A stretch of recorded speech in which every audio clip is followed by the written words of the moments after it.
Hello everyone, Mr. Johnson again with a new story to read you, and I'm sticking with Dr. Seuss. We are reading The Lorax by Dr. Seuss, and this was published by HarperCollins. Okay, The Lorax. At the far end of town, where the grickle grass grows, and the wind smells slow and sour when it blows, and no birds ever sing excepting old crows, is the street of the lifted Lorax. And deep in the grickle grack, some people say, if you look deep enough, you can still see today where the Lorax once stood, just as long as it could, before somebody lifted the Lorax away. What was the Lorax, and why was it there, and why was it lifted and taken somewhere? From the far end of town where the grickle grass grows, the old Onceler still lives here. Ask him, he knows. You won't see the Onceler, don't knock at his door. He stays in his lurkim on top of his store. He lurks in his lurkim, cold under the roof, where he makes his own clothes out of muffed moof. And on special dank midnights in August he peeks out of the shutters, and sometimes he peeks and tells how the Lorax was lifted away. He'll tell you perhaps if you're willing to pay. There's where he lives.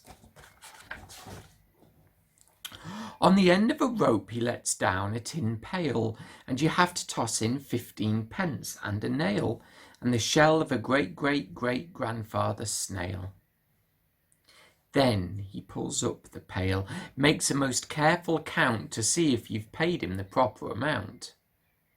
Then he hides what you've paid him away in his snub, his secret strange hole in his grovelous glove. Then he grunts, I will call you by whisper my phone, for the secrets I tell are for your ears alone. Schlup! Down schlups the whisper my phone to your ear, and the old Onceler's whispers are not very clear, since they have to come down through a snurgly hose, and he sounds as if he had smallish bees up his nose. Now I'll tell you, he says, with his teeth sounding grey, how the Lorax got lifted and taken away. It all started way back, such a long, long time back. Way back in the days when the grass was still green, and the pond was still wet, and the clouds were still clean, and the song of the swomy swans rang out in space, one morning I came to this glorious place. And I first saw the trees, the truffler trees, the bright-coloured tufts of the truffler trees, mile after mile in the fresh morning breeze. And that's what the world used to look like. And under the trees I saw brown barbaloots frisking about in their barbaloot suits as they played in the shade and ate truffler fruits. From the rippleless pond came the comfortable sound of the humming fish humming while splashing around.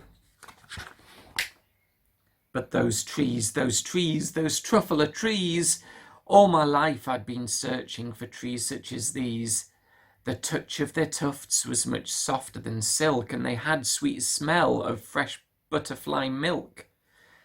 I felt a great leaping of joy in my heart. I knew just what I'd do. I unloaded my cart. In no time at all I'd built a small shop. Then I chopped down a truffler tree with one chop. And with great skilful skill and with great speedy speed, I took the soft tuft and I knitted a thneed. The instant I'd finished, I heard a gazump. I looked. I saw something pop out of the stump of the tree I'd chopped down. It was sort of a man. Describe him? That's hard. I don't know if I can. He was shortish and oldish and brownish and mossy, and he spoke with a voice that was sharpish and bossy.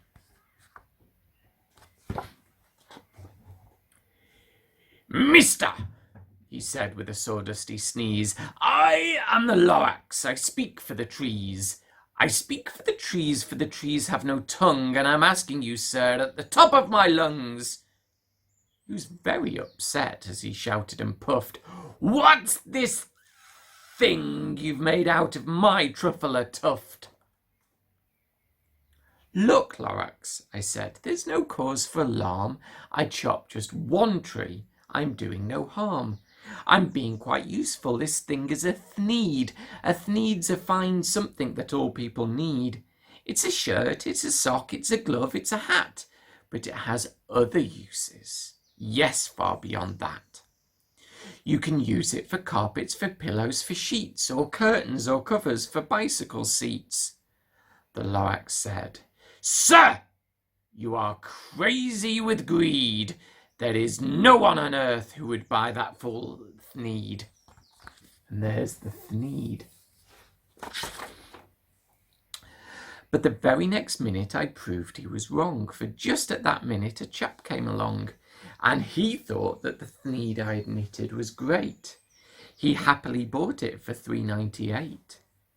I laughed at the Lorax. "You poor stupid guy. You never can tell what some people will buy." "I repeat," cried the Lorax, "I speak for the trees." "I'm busy," I told him. "Shut up, if you please." I rushed across the room and in no time at all built a radio phone. I put in a quick call. I called on my brothers and uncles and aunts, and I said, "Listen here, here's a wonderful chance for the whole Wonsler family to get mighty rich. Get over here fast, take the road to North Nitch. Turn left at Weehawken, sharp right at South Stitch." And in no time at all, in the factory I built, the whole Wonsler family was working full tilt. We were all knitting thneeds, just as busy as bees, to the sound of the chopping of truffler trees. And there the Wonsler was chopping down more trees. Then, oh baby, oh, how my business did grow. Now chopping one tree at a time was too slow. So I quickly invented my super axe hacker, which whacked off 4 truffler trees at one smacker. We were making thneeds 4 times as fast as before, and that Lorax didn't show up anymore. And there is his knacker. But the next week he knocked on my new office door. He snapped, "I'm the Lorax who speaks for the trees, which you seem to be chopping as fast as you please. But I'm also in charge of the brown barbaloots, who played in the shade of the barbaloot suits, and happily lived eating truffler fruits. Now, thanks to your hacking of my trees to the ground, there's not enough truffler fruit to go round. And my poor barbaloots are all getting the crummies because they have gas and no food in their tummies." And there are the poor barbaloots there, who haven't had anything to eat. "They loved living here, but I can't let them stay. They'll have to find food, and I hope that they may. Good luck, boys," he cried, and he sent them away. I, the Wonsler, felt sad as I watched them all go, but business is business, and business must grow, regardless of crummies in tummies, you know. I meant no harm, I most truly did not, but I had to grow bigger, so bigger I got. I biggered my factory, I biggered my roads, I biggered my wagons, I biggered the loads. Of the thneeds I shipped out, I was shipping them forth, to the south, to the east, to the west, to the north. I went on biggering, selling more thneeds, and I biggered my money, which everyone needs.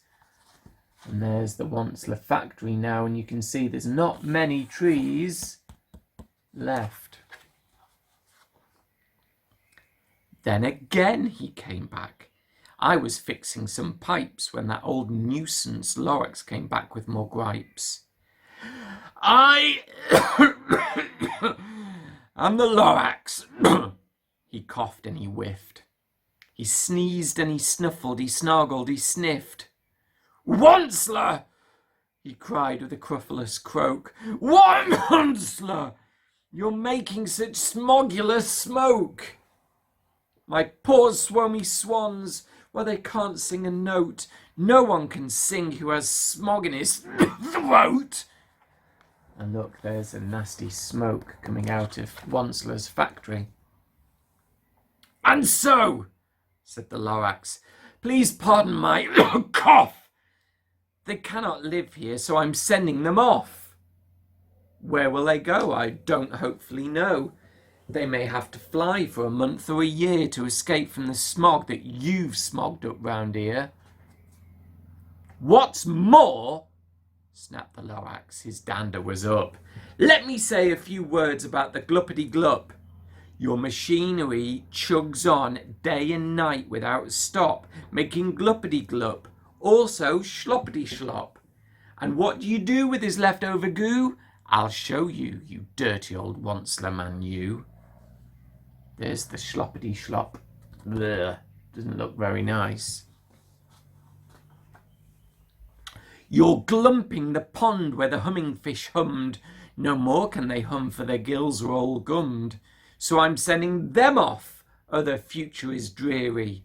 They'll walk on their fins and get woefully weary, in search of some water that isn't so smeary. I hear things are just as bad up in Lake Erie. And look, that's where the schluppity-schlupp has gone into the pond. And now the poor fish are having to get away. And then I got mad. I got terribly mad. I yelled at the Lorax, now listen here, Dad. All you do is yap, yap, yap, and say bad, bad, bad, bad. Well, I have my rights, sir, and I'm telling you, I intend to go on doing just what I do. And for your information, you Lorax, I'm figuring on biggering and biggering and biggering and biggering. Turning more truffler trees into needs which everyone needs. And at that very moment, we heard a loud whack. From outside in the fields came a sickening smack of an axe on a tree. Then we heard the tree fall. The very last truffler tree of them all. And the Wanslers chopped down every single tree. No more trees, no more needs, no more work to be done. So in no time my uncles and aunts, every one, all waved me goodbye. They jumped into my cars and drove away under the smoke-smuggered stars. Now all that was left neath the bad-smelling sky was my big empty factory, the Lorax and I. The Lorax said nothing, just gave me a glance. Just gave me a very sad, backward glance as he lifted himself by the seat of his pants. And I'll never forget the grim look on his face when he hoisted himself and took leave of this place through a hole in the smog without leaving a trace. There's the Lorax escaping through the hole in the smog. And all that the Lorax left here in this mess was a useless pile of rocks with one word, unless. Whatever that meant, well, I just couldn't guess. That was long, long ago, but each day since that day I've sat here and worried away. Through the years, while my buildings have fallen apart, I've worried about it with all of my heart. But now, says the Wansler, now that you're here, the word on the Lorax seems perfectly clear. Unless someone like you cares a whole awful lot, nothing is ever going to get better. It's not. So, catch, calls the Wansler. He lets something fall. It's a truffler seed. It's the last one of all. You're in charge of the last of the truffler seeds, and truffler trees are what everyone needs. Plant a new truffler, treat it with care, give it clean water and feed it fresh air.